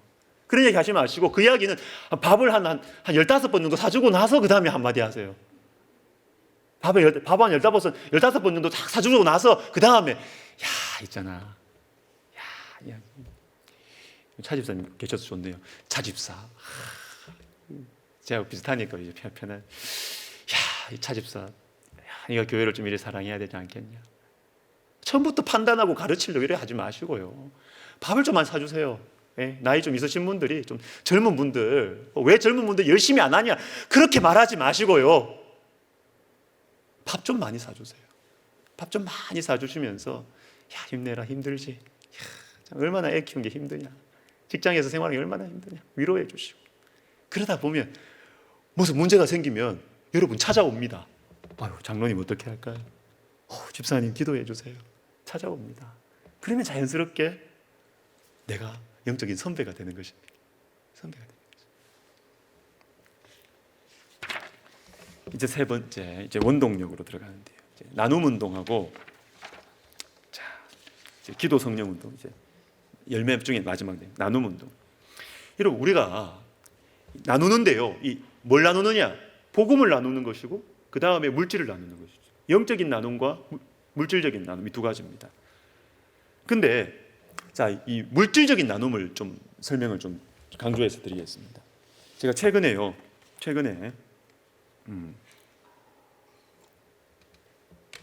마더 테레사에 대한 얇은 책을 읽었습니다. 마더 테레사가 그 묵상한 그 책을 읽었는데요. 이분이 당연히 로마 가톨릭이기 때문에 교리적으로 문제가 있어요. 막 성모 마리아한테 뭐 기도한다 그러고 이 문제가 있어요. 이 받을 필요가 없어요. 그런데 배울 게 있더라고요. 배울 게 있어요. 그 말 한마디 한마디가 굉장히 신선해요. 충격적이에요. 제가 볼 때. 이거는 공부에서 나오는 말이 아니다. 이거는 실제 그 삶의 현장에서 몸으로 부딪힌 사람들이 할 수 있는 말. 이 깊이가 제가 이걸 읽으면서 제가 감탄을 하면서 읽었습니다. 마더 테레사를 붙잡은 말씀이 있습니다. 그게 뭐냐면 마태복음 25장 40절입니다. 우리 같이 읽어볼까요? 시작. 임금이 대답하여 이르시되 내가 진실로 너희에게 이르노니 너희가 여기 내 형제 중에 지극히 작은 자 하나에게 한 것이 곧 내게 한 것이니라 하시고. 그래서 이 마더 테레사가 캘커타의 그 사랑의 선교회 오는 그 헌신에서 오는 그 여자 그 수녀들에게 이렇게 가르치는 거예요. 자기가 그렇게 했겠죠. 너 오늘 칼커타 거리에 나가서 가난한 사람들 보게 될 텐데 그 사람들의 얼굴 속에 예수님을 보라는 겁니다. 가난한 사람들의 얼굴 속에서 예수님을 봐라. 이 말씀 그대로죠. 지극히 작은 자 하나에게 한 것이 곧 나에게 한 것이다. 나에게 한 것이다. 이걸 한 것이죠. 이걸 한 것이죠. 자, 여러분, 성경은 이 물질적인 나눔을 굉장히 중요하게 생각합니다. 자, 부정적으로 접근을 하면 이런 겁니다. 자, 출애굽기 22장을 보시면요, 이렇게 나옵니다. 이방 나그네 고아 과부 해롭게 하지 마라. 만약에 그들을 너희가 해롭게 해서 그들이 내한테 못 살겠다고 부르짖으면 내가 너희들에게 진노를. 부정적인 접근이라는 것은 뭐냐면 너희가 이거 안 하면 혼낼 거야. 이게 부정적인 접근입니다. 여러분, 성경은 굉장히 강하게 이야기하고 있습니다. 구약 성경에서 가장 불쌍한 그룹이 3개 나옵니다. 같이 붙어서 잘 나옵니다. 나그네 고아 과부. 나그네 고아 과부. 그런데 이 나그네 고아 과부를 너희들이 도와주지 않으면, 그래서 그들이 하나님 앞에 부르짖으면 내가 너희를 칠 것이다. 굉장히 강하죠. 하나님이 이렇게 말씀하십니다. 그리고 긍정적으로 나누면 좋은 거야. 이게 긍정적인 접근입니다. 야고보서 1장 20절을 보십시오. 27절. 야고보서 1장 27절 같이 읽습니다. 시작. 하나님 앞에서 정결하고 더러움이 없는 경건은 곧 고아와 과부를 그 환난 중에 돌보고 또 자기를 지켜 새 속에 물들지 아니하는 그것입니다. 자, 보십시오. 경건이 뭐냐? 우리가 생각할 때 저 사람 경건하다. 그러면 어떻게 하세요? 두 번째죠. 두 번째. 새 속에 자기를 지켜 새 속에 물들지 않는 것. 이걸 경건이라고 우리는 생각합니다. 맞죠? 맞습니다. 근데 순서를 보세요. 이게 두 번째입니다. 두 번째. 성경은 첫 번째 경건을 뭐라고 하냐면은 고아와 과부를 그 환난 중에 돌보는 것. 이게 첫 번째입니다. 첫 번째. 성경은 이렇게 나누는 걸 강조하고 있어요. 그리고 히브리서 13장 15절에 보시면 찬송의 제사가 나오고 16절에 서로 나누어 주기를 잊지 말라 하고 이 같은 제사를 하나님께서 기뻐하신다 그래요. 이 같은 제사. 나누는 것이 제사라고 이야기합니다. 나누는 것이 예배다. 여러분, 근데 이게 히브리서에서 나왔다는 것이 중요해요. 히브리서는 구약의 레위기 16장 대속죄일, 이것을 자세하게 신학적으로 푼 게 예수 그리스도의 영원한 속죄, 이걸 강조한 것이 히브리서예요. 그러니까 히브리서에는 제사라는 말이 자주 나옵니다. 17번 나오는 걸로 제가 알고 있습니다. 근데 17번 중에 15번은 하나님 앞에 나아가는 제사를 이야기합니다. 예수 그리스도 영원한 속죄로 말미암아 하나님께 나아가는 제사. 그런데 2개만 그 제사가 아니에요. 그 중에 하나가 찬송의 제사, 그 다음에 2번째 나눠주는 것. 나눠주는 것을 제사라고 표현하는 거예요. 히브리서가 그렇게 표현한다는 것입니다. 굉장히 강조하죠. 자, 그리고 에스더 9장 22절 보시면, 자, 우리 같이 한번 읽어보겠습니다. 시작.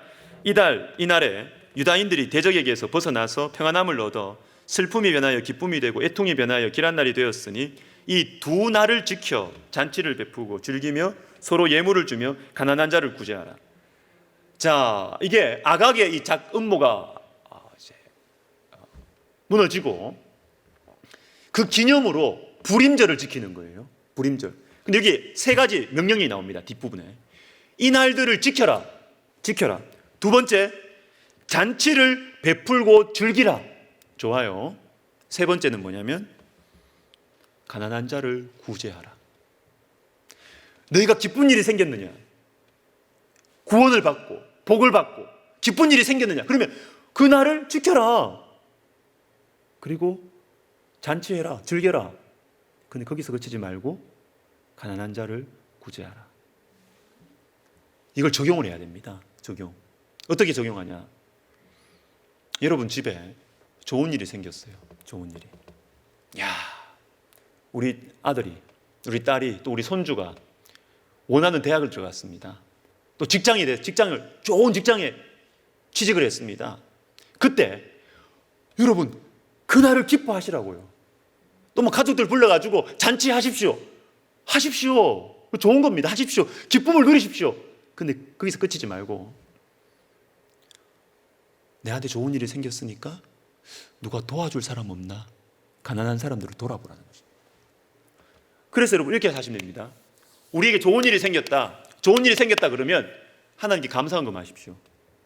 감사한 거 마시고, 그 다음 2번째, 가까운 사람들끼리 즐거워하십시오.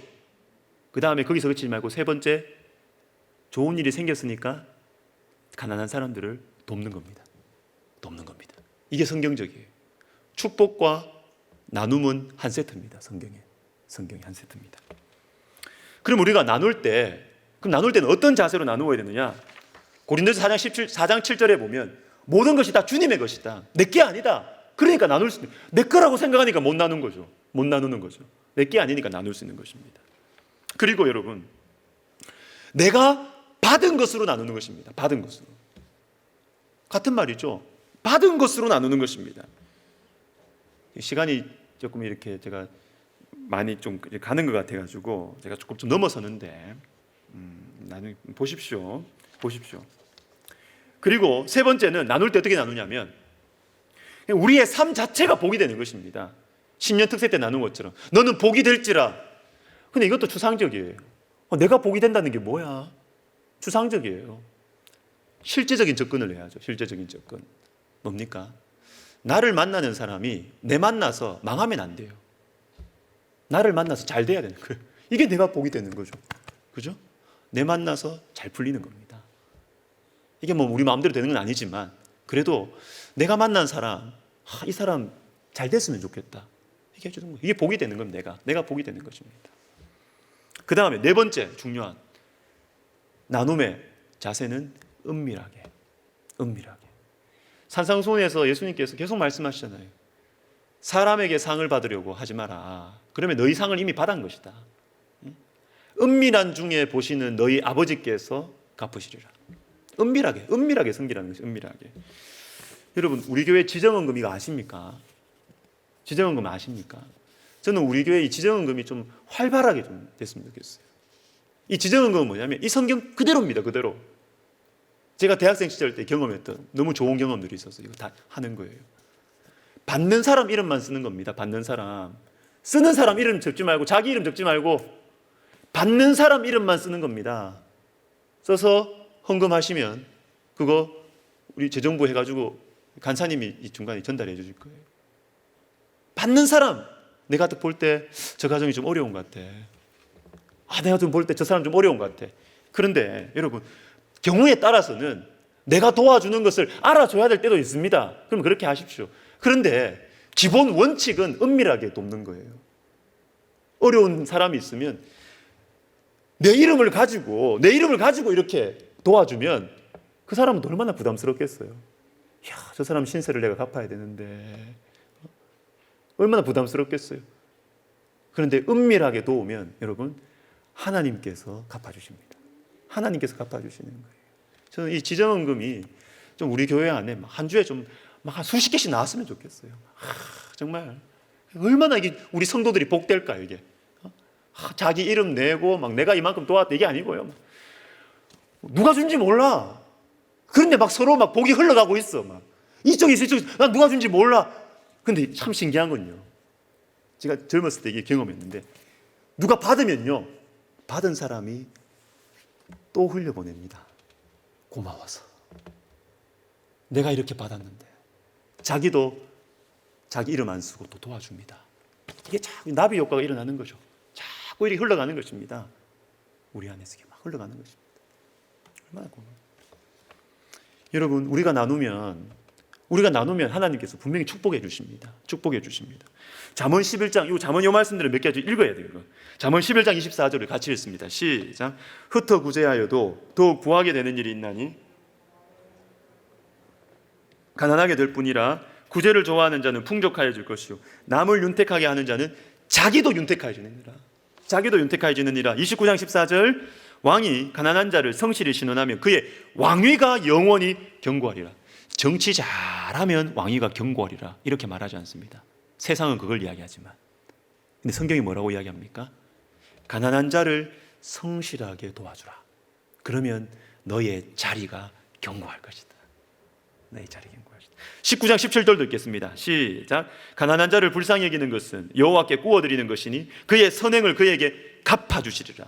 여러분, 내 돈 내가 허비한다 나누는 걸 그렇게 생각하면 못 도와주죠.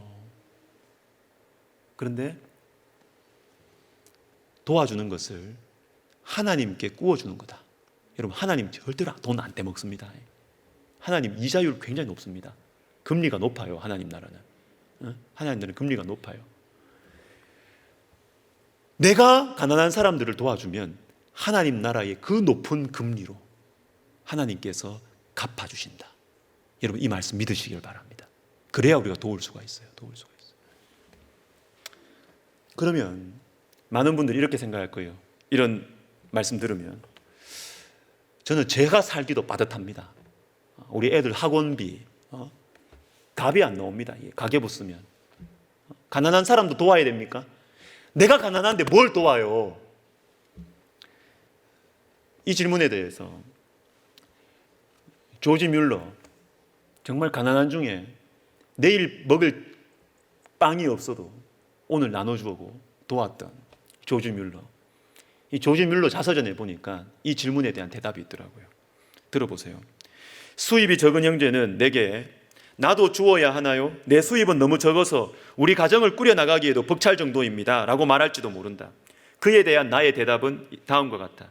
지금까지 당신의 수입이 그렇게 적은 것은 당신이 당신 스스로를 위해 모든 것을 사용해 왔기 때문이라고 생각해 본 적이 있는지요? 하나님께서 더 많은 것을 당신에게 주셨더라도 당신은 그것을 병든 자를 돌보거나 일자리를 잃고 당신의 도움을 필요로 하는 사람을 위해서 사용하는 대신에 당신 스스로의 만족을 위해서 사용했을 것입니다. 수입이 적은 형제는 나누는 것이 교회 내의 소수 부자들의 일이 되어야 한다고 생각한다. 그 결과로 그는 중요한 말이 나옵니다. 스스로의 영혼을 강탈하게 되는 것이다.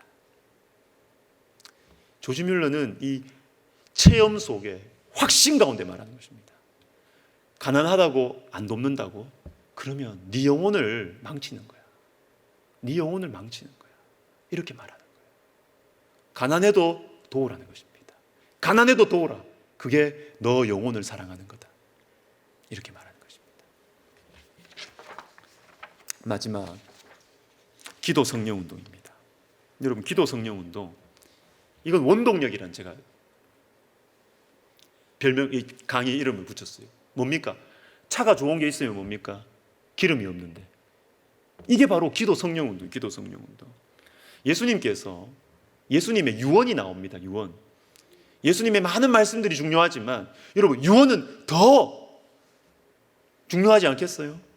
예수님의 유언이 요한복음 13, 14, 15, 16입니다. 그런데 요한복음 13장부터 16장까지 딱 보면 크게 말해서 주제가 두 개입니다. 첫 번째, 사랑하라. 내가 너희를 사랑하지 너희를 사랑하라. 세 계명을 주는. 두 번째, 성령입니다. 성령. 사랑과 성령. 예수님의 유언입니다. 예수님의 유언. 그리고 예수님께서 부활하신 후에 제자들에게 사명을 맡기십니다. 난 이제 하늘로 갈 것인데 내가 너희를 세상으로 보낼 것이다. 그런데 보내는 사명만 주시는 것이 아니라 세상으로 너희들을 보낼 것이다. 그리고 나서 성령을 받으라. 요한복음 20장. 사명과 성령. 성령을 받아야 사명을 수행할 수 있다. 성령이 너희에게 임하시면 너희가 땅끝까지 증인이 될 것이다. 사명을 이루기 위해서는 성령이 필요합니다. 성령이 필요해요. 성령.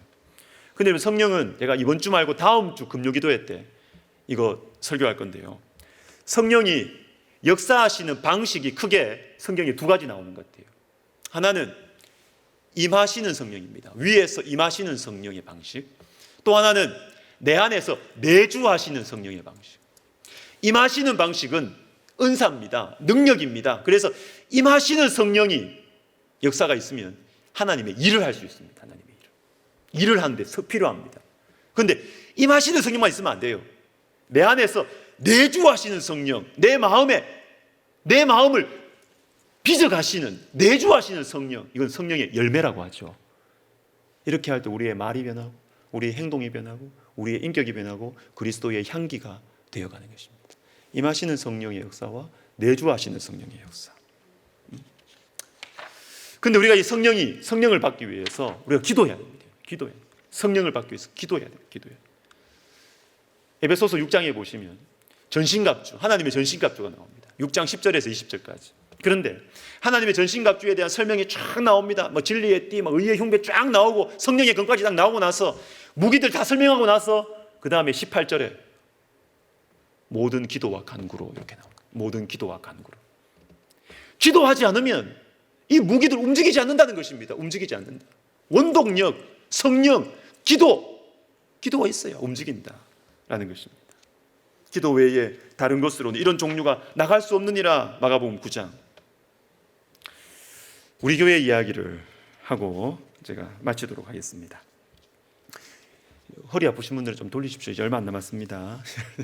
제가 걱정이 좀 되니. 여러분, 금요일 저녁은 뭐 하는 시간입니까? 기도하는 시간입니다. 금요일 저녁은 기도하는 시간입니다. 금요기도회를 살려야 되겠다, 이런 생각했을 때 저는 뭐 다른 생각 없었어요. 목회는 그렇게 하는 거라 저는 그렇게 배워왔기 때문에. 저를 가르쳐줬던 선배님들, 제가 있었던 교회, 제가 생각하는, 제가 바라보는 이 성경의 관점, 교회는 기도다. 기도가 사역의 핵심이다. 처음에 오면 담임 목사님의 설교 때문에 성도들이 등록을 하죠. 근데 시간 조금 지나면 관계가 있어야 돼요. 관계. 사랑, 관계가 있어요. 그런데 그 공동체의 코어의 코어, 핵심의 핵심에 가면 기도의 불이 있습니다. 기도의 불이 있기 때문에 사랑도 이루어지고 말씀도 이루어집니다. 저는 그렇게 배워왔기 때문에 기도를 살려야 하는데, 금요기도회. 근데 금요기도회를 이렇게 하다 보니까 제가 예상치 못한 선물을 받게 됐어요. 우리 교회가. 그게 뭐냐면 금요기도회 오시면서 우리 교회 등록하신 분들이 꽤 됩니다. 등록하신 분들. 저는 그걸 진짜 생각을 안 했어요. 그냥 우리 교회가 기도의 불을 살려야지, 이것만 생각했거든요. 그런데 이상하게 제가 이상하다. 금요기도회에 우리 지역 주민들 중에서 그냥 오신 거예요. 처음에 등록 안 하고 슬쩍슬쩍 오신 거예요. 근데 금요기도회 오다가 교회 등록을 하는 거예요. 우리 교회 교인이 되는 거예요. 생각지 못했던 선물 우리 교회가 받게 됩니다. 저는 그걸 보면서 감사하다라는 생각이 들면서 좀 고민이 들더라고요. 고민이. 왜? 그분들이 왜 우리 교회 금요기도회에 오셨을까? 본인 섬기는 교회가 있을 텐데 왜 우리 교회에 오셨을까? 그 교회는 금요기도회를 별로 강조를 안 하는 거예요. 있긴 있는데, 있겠죠 당연히. 있긴 있는데 강조를 안 하는 거예요. 그러니까 영적인 갈급함이 채워지지가 않는 거예요. 강조를 안 하니까 영적인 갈급이, 이 기도의 갈망이 채워지지가 않는 겁니다. 근데 우리 교회에 오니까 부족하지만 이 백석대학교는 금요기도회를 굉장히 열심히 하네, 이 느낌이 오는 거죠. 근데 우리 교회 금요기도회 특별한 거 아닙니다. 저는 사실 부끄러워요.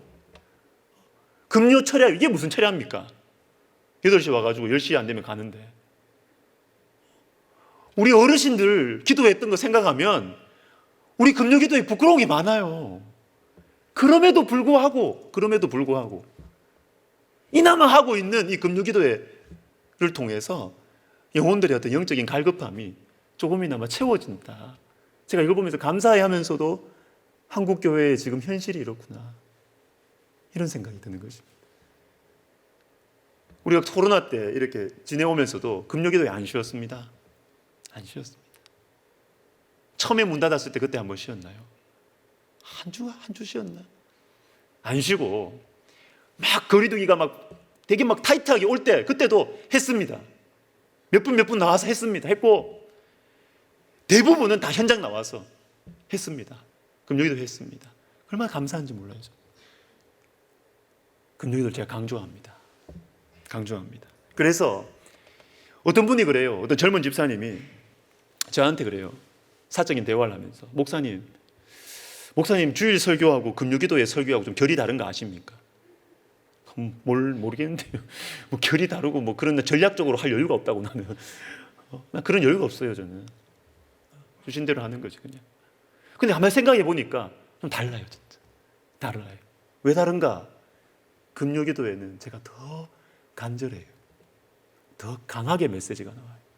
제 마음의 속에 있는 이 마음이, 금요기도에 오신 분들은 또 다 우리 핵심 멤버들 아닙니까? 영적으로 핵심 멤버들 아니에요. 제가 쏟아 먹을 수 있는 거예요. 의도한 건 아닌데 그렇게 분위기가 되는 거예요. 지금 제 가슴이, 제 하트가 금요기도회에 나오는 거예요. 그래서 여러분, 중직자분들은 금요기도회 나와야 돼요. 왜? 부족하지만 세워진 담임 목사의 하트를 느낄 수 있는 시간이거든. 이걸 느껴야지. 이 마음을 같이 해야죠. 같이 기도해야 되죠. 중직자가 해야 되는 가장 큰 섬김이 뭐냐? 저 직분 받았는데 뭘 해야 됩니까? 저한테 물으면 복잡하게 생각하지 마시라. 주일 예배 잘 참석하시고 금요기도에 오시라. 저는 진짜 그거 말하고 싶어요. 왜? 우리 교회의 심장을 알아야죠. 일 잘하는 것, 그 두 번째예요. 함께 심장을 공유하고, 그렇게 하면서 함께 교회를 위해서 꿈을 꾸고 교회를 위해서 같이 기도하고, 이게 돼야지 중직자죠. 중직자도 금요기도 나와야 돼요.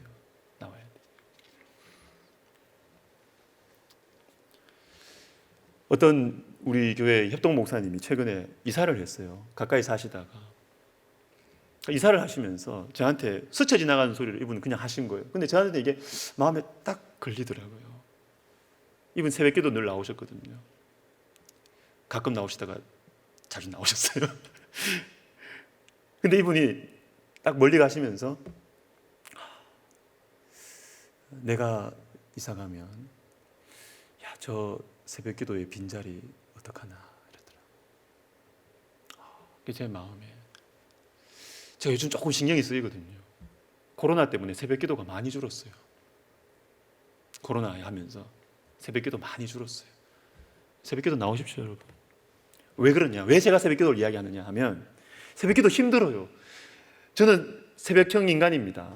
저는 아침 시간을 저는 뭐 새벽에 뭐 갔다가 와서 집에 가서 자고 그런 거 없습니다. 저는 새벽 시간을 굉장히 중요하게 생각해요. 그럼에도 불구하고 힘들어요. 아침에 일어나는 거 힘들어요. 그렇지만 제가 이렇게 하루를 살아보니까요, 목회자잖아요. 그래, 하루에 그래도 적어도 한두 시간 기도해야 되잖아요. 근데 새벽에 기도 안 하니까 기도할 시간 없어요. 진짜 하루 막 업무 돌아가기 시작하면요, 언제 기도합니까? 밤에 기도할 시간 낸다고요? 엄청난 의지가 필요합니다. 뭐 포기해야 될 게 많아요.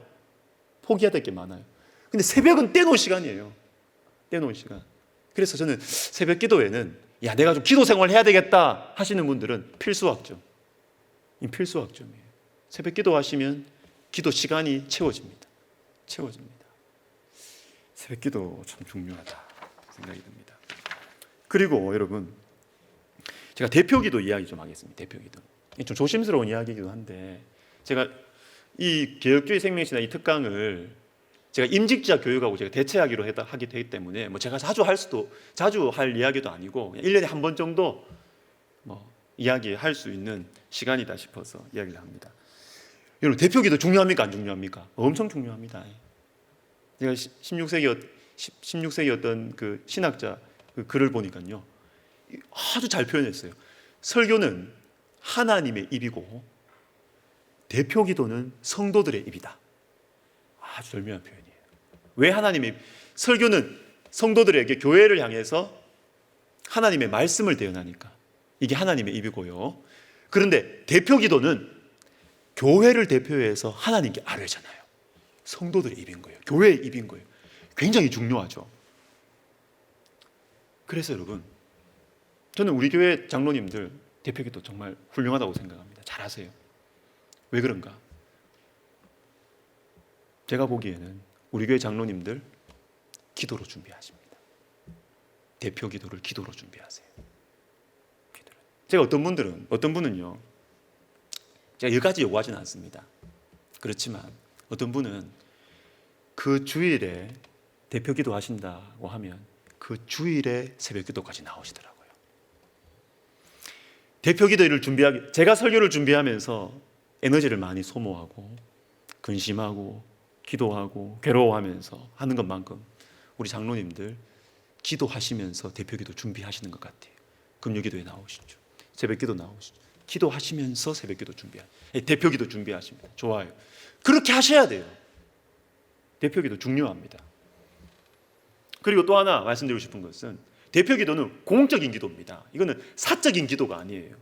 내하고 하나님과의 두 사람이, 두 인격적인 존재가 하는 시간이 아닙니다.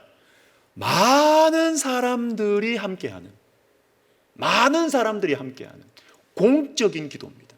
그러니까 정리가 될 필요가 있어요. 정리가. 그래서 여러분, 우리 기도에 중요한 요소들 있잖아요. 처음에 감사 찬양, 그 다음에 회개하죠. 회개.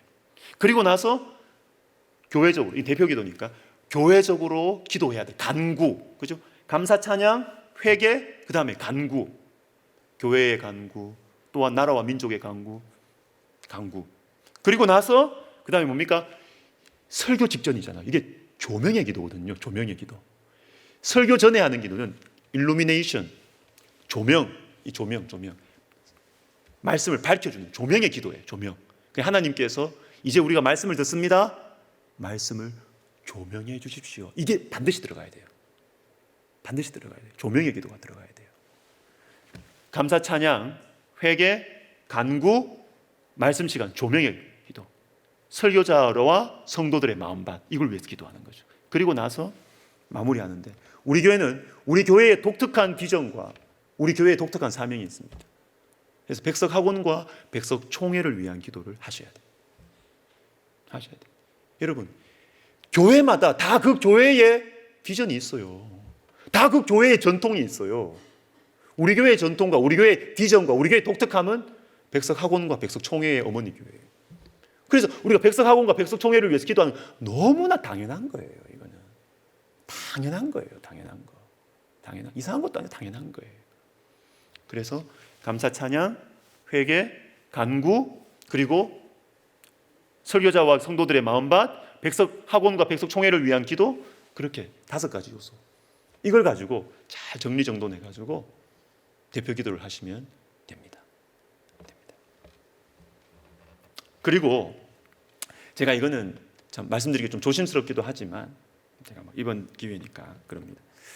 대표 기도가 너무 길면 조금 그래요. 대표가 너무 길면 그래요. 한 번은 그랬어요. 한 번은 대표 기도가 한 10분이 넘어가더라고요. 10분이 넘어가더라고요. 일부 예배였던 것 같아요. 일부 예배. 그러니까요, 제가 마음이 막 조마조마해지는 거예요. 제가 보통 이렇게 제가 보면은 제가 설교단에 올라올 때 8시 한 50분쯤 돼야 되거든요. 근데 그때는 막 55분, 56분 그래 되는 거예요. 8시. 그러니까 제 마음이 조마조마.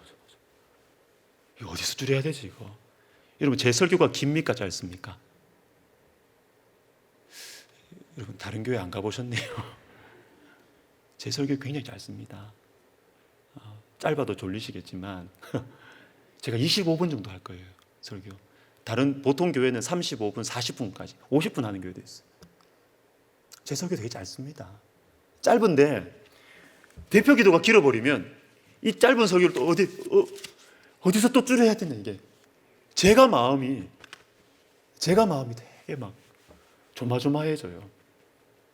제가 막 대차게 막 1시간 넘게 막 쫙 이렇게 하면 되는데 또 그런 또 배짱은 없어요. 내가 줄이고 말지 그냥 이런 생각이 들어요. 우리 성도님들 생각해서. 그래서 대표 기도는 정리정돈해가지고 길지 않게 그렇게 기도하시면 좋을 것 같습니다. 자, 마무리입니다. 개혁주의 생명신학, 우리가 총정리니까 좀 길어는 1시간 반쯤 넘게 이제 했네요. 3가지 생각하시면 됩니다.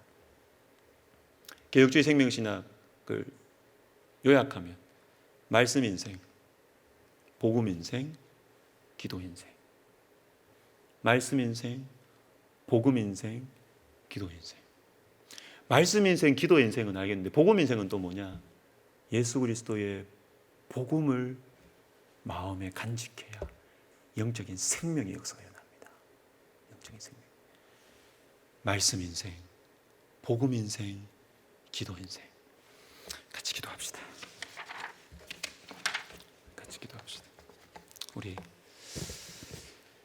2번 기도합시다. 한 번은 우리 자신을 위해서 기도합시다. 하나님, 제가 말씀 인생, 복음 인생, 기도 인생 되게 하여 주시옵소서. 제 신앙생활이 그냥 껍데기만 화려하고 껍데기만 그냥 그럴듯한 그러는 거 하지 말고요. 살아계신 하나님과의 인격적인 교제. 이게 신앙의 본질이거든요. 신앙의 본질.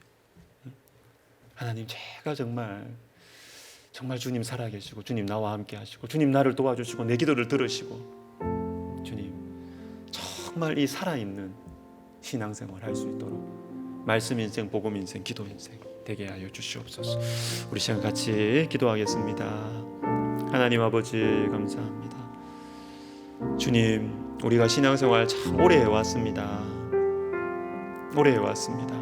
그리고 나름대로는 신앙생활 잘한다고 생각하면서 우리가 살아오고 있습니다. 그런데 하나님, 우리 또 개혁주의 생명신학 이 시간을 통해서 우리가 나아가야 할 방향을 다시 한번 정리하고 정돈하고, 하나님 아버지, 또한 우리가 또 이렇게 생각해야 될 것들, 또 하나님 우리가 어디에 또 포커스를 두어야 되는지, 또 나에게 이 부족한 것은 무엇인지 하나님 정리할 수 있는 시간 주셔서 감사합니다. 하나님 아버지, 우리가 정말 말씀 인생, 말씀 사랑하고 말씀을 소중하게 여기고 순종하게 해주시고 말씀 따라가게 해주시고 또 그 가운데 예수 그리스도의 이 생명의 복음 받아들여서 회개와 용서가 일어나고 자기 부인이 일어나고 영적인 자유와 성령의 충만함을 얻는 복음 인생 되게 하여 주시고, 하나님 아버지, 우리가 이를 위해서 기도하는 정말 이 기도의 맛을 알고 기도의 기쁨, 기도 가운데 이 황홀한 시간들,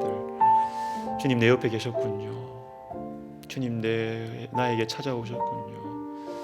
이 황홀한 체험들 주님 우리가 많이 할 수 있도록 이 땅에서부터 천국을 누리는 저희들 되게 하여 주시옵소서.